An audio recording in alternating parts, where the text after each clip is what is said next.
Last season, we watched one of the most unusual closes to an NBA season we've seen in the history of the league. Only a select few teams actually got to finish the year out, the games were all hosted in one remote location, the players were not allowed to leave the premises of Disney World until their team got eliminated, and the actual play on the court was pretty wild compared to what we've seen previously. Players were playing completely out of their minds, outperforming anything they had ever done before, and shocking upsets were happening on a regular basis, and one of the biggest examples of this was the Miami Heat. The Heat's run to the championship last year was one of the most improbable runs we've seen in a while, and even though they would eventually get beaten by the Lakers in the finals, their future was looking incredibly bright, with a lot of positives to build off of, or so we thought. So far this year, the Heat have not looked even close to the team we saw in the bubble, which is concerning, and it brings us to the topic of today's video. Today, we'll be discussing what's been going wrong in Miami early on this season, what exactly has contributed to these struggles, and whether or not this is the reality of the team, or if this struggle to start is a fluke that they'll be able to overcome. Before we start though, it turns out about 67% of you watching right now aren't even subscribed to the channel, so please, if you enjoy the content, consider hitting the subscribe button, as not only does it help out a ton, but I would also very much appreciate it. Now with that being said, let's begin.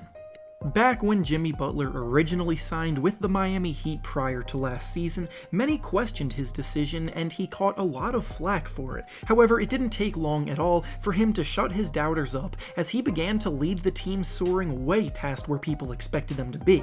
He was having a tremendous season individually, his presence clearly had a strong effect on the players around him, Bam Adebayo underwent a massive breakout season, becoming a genuinely dominant two-way player, posting all-star caliber production.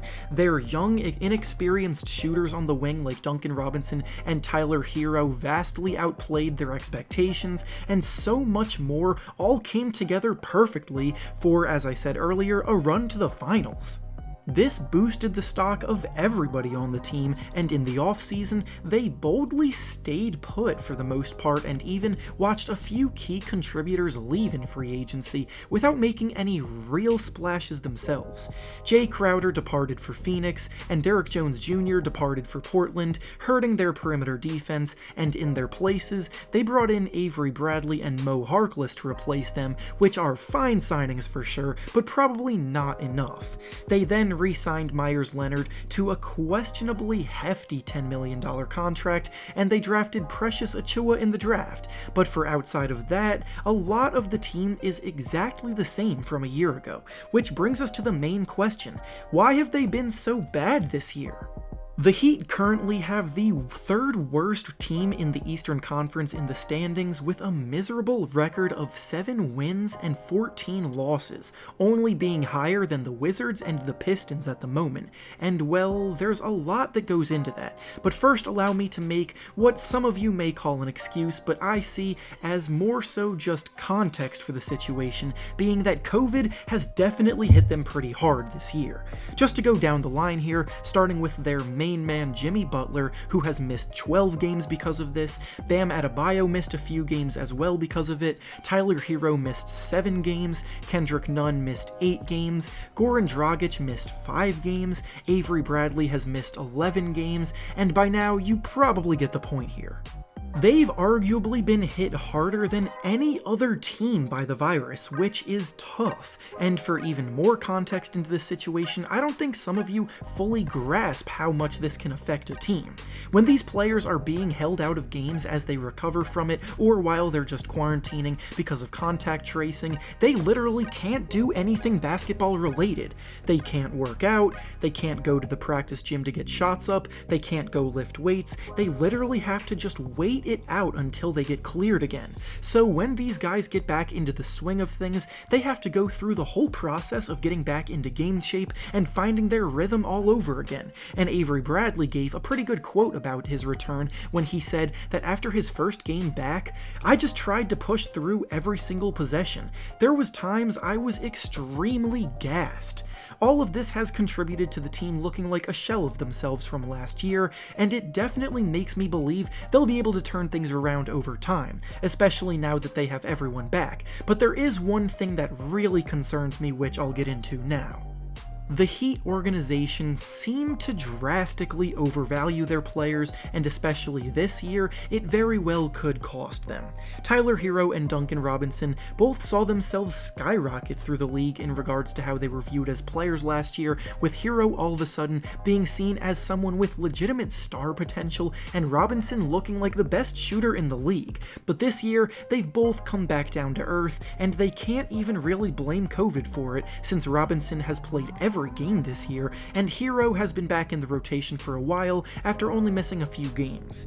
With Herro, his scoring may be up from last year, now putting up about 17 per game after putting up 13 a year ago, but that's more so a result of his usage increasing than a result of actual improvement. Overall, he's been shooting the ball much worse on higher volume, only making 32% of his threes this year while attempting 6 of them per game after making 38% of them last year. And on top of that, his turnovers per game have shot up a ton as well, now turning it over about 3 times per game.